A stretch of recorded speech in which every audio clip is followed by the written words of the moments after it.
দেশের রাজনীতিতে ও জাতীয় সংসদ নির্বাচনে অপরাজিত নেত্রী বেগম খালেদা জিয়া, বললেন বিএনপি নেতা সেলিমুজ্জামান সেলিম। বাংলাদেশের রাজনীতিতে ও জাতীয় সংসদ নির্বাচনে অপরাজিত নেত্রী বেগম খালেদা জিয়া। তিনি জাতীয় সংসদ নির্বাচনে ১৯৯১ সালে ৫টি আসনে, ১৯৯৬ সালে ৫টি আসনে এবং ২০০৮ সালে ৩টি আসনে নির্বাচন করেছিলেন। প্রত্যেকটি আসনেই বেগম খালেদা জিয়া বিপুল সংখ্যক ভোটের ব্যবধানে নির্বাচিত হয়েছিলেন। অথচ সেই বাংলাদেশ জাতীয় সংসদের অপরাজিত তিনবারের প্রধানমন্ত্রী বেগম খালেদা জিয়াকে ২ কোটি টাকা চুরির মিথ্যা অপবাদ দিয়ে ষড়যন্ত্রমূলক মামলায় ২ বছর কারাবদ্ধ করে রেখেছিল। অমানবিক অত্যাচারের পরেও বিএনপির নেতাকর্মীদের ছেড়ে ও তার প্রিয় জনসাধারণকে ফেলে দেশ ছেড়ে পালিয়ে যাননি নেত্রী বেগম খালেদা। অথচ আওয়ামী লীগ নেত্রী শেখ হাসিনা বিগত সরকারে থেকে এদেশের জনগণের ২৮ লক্ষ কোটি টাকা নিয়ে পালিয়েছেন, জনগণের ভোট লুট করে গণতন্ত্র ধ্বংস করেছেন, অবৈধভাবে সরকারে থেকে বিএনপির হাজার হাজার নেতাকর্মীকে হত্যা করেছেন, ছাত্র জনতার উপরে গুলি চালিয়ে করেছেন গণহত্যা। ওই ফ্যাসিবাদ খুনি হাসিনা ও তার দোসরদের একদিন এই বাংলাতেই বিচার হবে ইনশাআল্লাহ। শনিবার ১৫ ফেব্রুয়ারি বিকাল ৪টায় কাশিয়ানীর রাজপাট কলেজ মাঠে অনুষ্ঠিত ৯ নং রাজপাট ইউনিয়ন বিএনপি আয়োজিত বর্ধিত সভায় বাংলাদেশ জাতীয়তাবাদী দল বিএনপির জাতীয় নির্বাহী কমিটির সহ সাংগঠনিক সম্পাদক সেলিমুজ্জামান সেলিম প্রধান অতিথির বক্তব্যে এসব কথা বলেন।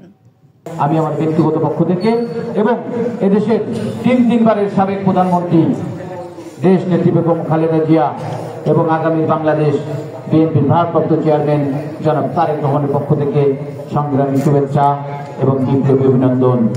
প্রিয় বন্ধুরা আমার, আজকে তিনবারের সাবেক প্রধানমন্ত্রী দেশ নেত্রী বেগম খালেদা জিয়া, যে নেত্রী জীবনে কোনোদিন কোনো নির্বাচনে পরাজিত হয়নি, শুধু আমাদের বাংলাদেশের রাজনীতির ইতিহাস নয়, এই উপমহাদেশের ইতিহাসে এমন নজির কিন্তু নেই।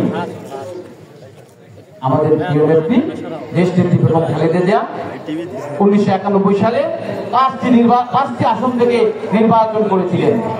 উনি কিন্তু 5টি আসনে জয়ী হয়েছিলেন। ১৯৯৬ সালে উনি 5টি আসনে নির্বাচন করেছিলেন। উনি কিন্তু 5টি আসনে জয়ী হয়েছিলেন। সর্বশেষ ২০০৮ মঈনুদ্দিন ফখরুদ্দিনের পাতানো নির্বাচনে উনি 3টি নির্বাচন করেছিলেন। দেশের মানুষ ওনাকে 3টি নির্বাচনে নির্বাচিত করেছিল। বন্ধুরা আমার, সেই নেত্রীকে কিন্তু মাত্র ২ কোটি টাকার জন্য ২ কোটি টাকা তাও উনি চুরি করেননি। কি অভিযোগ দিয়েছে? ২ কোটি টাকা ব্যাংকে ছিল, ওই ২ কোটি টাকা বেড়ে ৮ কোটি টাকা হয়েছে। তারপরে বলেছে উনি তসরুপ করেছে। অথচ তার জন্য ওনাকে ২ বছর, এই বয়সে ২ বছর কারাগারে, নির্জন কারাগারে ওনাকে অবস্থান করতে হয়েছে।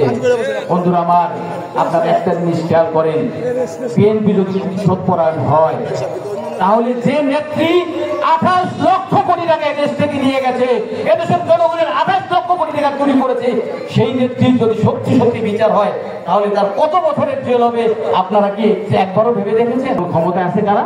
তত্ত্বাবধায়ক সরকার। কি দাবিতে আজকে এদেশে তত্ত্বাবধায়ক সরকার প্রতিষ্ঠিত হয়েছে?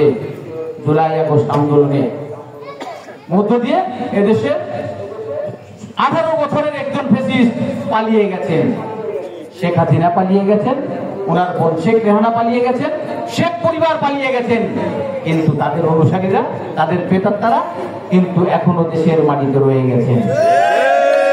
এই জন্য আমি আপনাদেরকে বলবো, যে জন্য এদেশের ছাত্র সমাজ, এদেশের যুব সমাজ, এদেশের বিএনপির হাজারো নেতাকর্মী, লক্ষ নেতাকর্মী দীর্ঘদিন জেল খেটেছে, যুদ্ধ করেছে, বঙ্গুত্ব বরণ করেছে, মারা গেছে, তাদের সেই রক্তর শক্তি আপনাদেরকে সেই ঋণ পরিশোধ করতে হবে।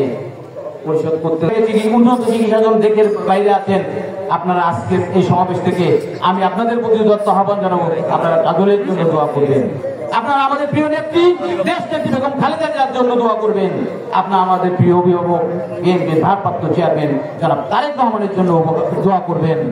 বন্ধুরা আমার, আমি আমার বক্তব্য আমাদের প্রিয় অভিভাবক বিএনপির ভারপ্রাপ্ত চেয়ারম্যান জনাব তারেক রহমান বাংলাদেশে গণতন্ত্র প্রতিষ্ঠার জন্য, বাংলাদেশের মানুষকে যাতে সুখে সমৃদ্ধ শান্তিতে বসবাস করতে পারে, যাতে সমৃদ্ধি বাংলাদেশ গড়তে পারে, গণতান্ত্রিক বাংলাদেশ গড়তে পারে, সেজন্য উনি দীর্ঘ দিন ধরে লড়াই সংগ্রাম করে চলছে। আমাদের আন্দোলন কিন্তু এখনো শেষ হয়নি। তাই দেশনেত্রী বেগম খালেদা জিয়া এবং আমাদের প্রিয় অভিভাবক তারেক রহমানের চলমান এই গণতান্ত্রিক আন্দোলনকে সফল করার মধ্য দিয়ে আপনাদের প্রত্যক্ষ ভোটের মাধ্যমে আবারও বিএনপিকে জয়ী করতে হবে। বন্ধু আমার, আমি আজকে আপনাদের নিশ্চিত করে বলতে চাই, এদেশে আর কখনোই 2008-এর মতো পাতানো নির্বাচন, 2013-র মতো পাতানো নির্বাচন, 2018-র মতো দিনের ভোট রাতে, 2024-এর মতো পাতানো নির্বাচন আর হবে না। আপনাদের প্রত্যক্ষ ভোটের মাধ্যমে এদেশে আবার সরকার প্রতিষ্ঠিত হবে, গণতন্ত্র প্রতিষ্ঠিত হবে। আপনারা আমার মতো মনে প্রাণে বিশ্বাস করবেন, এদেশে যদি আবার একটি সুষ্ঠু ভোট হয়, ইনশাআল্লাহ বিএনপি আবারও 2/3 সিটে আবারও এদেশের রাষ্ট্রীয় ক্ষমতায় অধিষ্ঠিত হবে। আসন থেকে দেশনেত্রী বেগম খালেদা জিয়া ধানের শীষের প্রার্থীকে বিজয়ী করেন। ইনশাআল্লাহ আমি মনে প্রাণে বিশ্বাস করি দেশনেত্রী বেগম খালেদা জিয়া আপনাদের জন্য বিশেষ কিছু উপহার দিবেন। এ বর্ধিত সভায় কাশিয়ানী উপজেলা বিএনপির সভাপতি মোহাম্মদ গোলাম মোস্তফার সভাপতিত্বে ও শেখ মোহাম্মদ সেলিমের সঞ্চালনায় জেলা বিএনপির সদস্য অ্যাডভোকেট এম.এ. আলম সেলিম, মুকসুদপুর উপজেলা বিএনপির সভাপতি আব্দুস সালাম খান, সাধারণ সম্পাদক তরিকুল ইসলাম রাজু, কাশিয়ানী বিএনপির সহসভাপতি আজিজুর রহমান নান্নু, মোহাম্মদ শফিকুল ইসলাম শফিক, সানজিদা হান্নান রাহেলা, যুগ্ম সাধারণ সম্পাদক হিরো মৃধা, রাজপাট ইউনিয়নের সাবেক চেয়ারম্যান দেলোয়ার হোসেন, যুবদলের আহ্বায়ক মুন্সি এনামুল হক শিমুল, সদস্য সচিব আরিফুল ইসলাম পাবেল, জেলা শ্রমিক দলের যুগ্ম আহ্বায়ক মতিউর রহমান রনি, উপজেলা স্বেচ্ছাসেবক দলের সদস্য সচিব মিলন খান, ছাত্র দলের সভাপতি আমিনুর ইসলাম সোহেল, সাধারণ সম্পাদক সুজাউদ্দিন শিকদার অপু বক্তব্য রাখেন। এছাড়াও উপজেলা বিএনপির সহসভাপতি হাসানুজ্জামান মিল্টন, যুগ্ম সাধারণ সম্পাদক এনামুল হক, সাংগঠনিক সম্পাদক জাহিদুর রহমান জায়দার, মোহাম্মদ ইয়াকুব হোসেন, তথ্য ও গবেষণা বিষয়ক সম্পাদক শহীদুল আলম মুন্না, মানবাধিকার বিষয়ক সম্পাদক ফায়েকুজ্জামান লিটু, বিএনপি নেতা কমলেশ, লালচান ফকির, বি.এল. শরীফ, আলম মোল্লা সহ বিএনপি ও অঙ্গ সংগঠনের নেতাকর্মীরা উপস্থিত ছিলেন। এ সময় রাজপাট ইউনিয়নের বিভিন্ন এলাকা থেকে বিএনপির নেতাকর্মীরা ভিন্ন ভিন্ন মিছিল নিয়ে বর্ধিত সভায় অংশগ্রহণ করেন। বিএনপির ওই বর্ধিত সভা জনতার ঢলে জনসভায় রূপান্তরিত হয়।